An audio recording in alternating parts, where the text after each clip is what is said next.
Isang makabuluhang pagdiriwang ng Fire Prevention Month ang pinangunahan ng Port Management Office ng Misamis Occidental, Ozamis. Ang detalye sa pagronda ni Charmaine Jumani. Lula ng stretcher at balot ng bindahe ang dalawang lalaking ito habang sinasakay sa isang utility vehicle sa pantalan ng Ozamis. Sa unang tingin, para bang tumutugon sa isang emergency ang mga kawani ng PMO.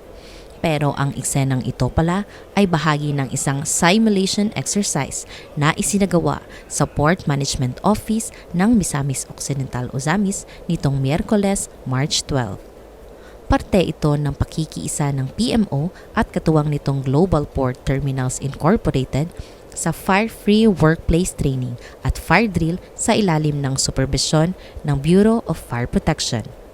Sa pamamagitan ng fire drill na ito, nagkaroon ng pagsasanay ang mga kawani ng pantalan tungkol sa pag-iwas sa sunog at pagresponde sa emerhensiya.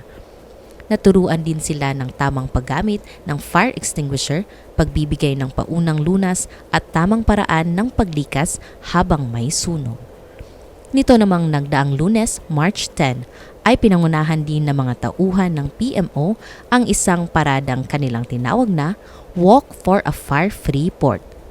Matatanda ang nakiisa rin ang PMO sa pagbubukas ng Fire Prevention Month ngayong Marso sa pamamagitan ng pagsali sa isang motorcade na isinagawa ng BFP sa lungsod ng Ozamis. Kasama ang mga tauhan ng PMO sa paglibot sa lungsod, sakay-sakay ng kanilang mga emergency vehicle at patrol car na sumisimbolo rin sa kanilang kahandaan sa pagresponde hindi lamang sa sunog kundi sa iba pang uri ng sakuna.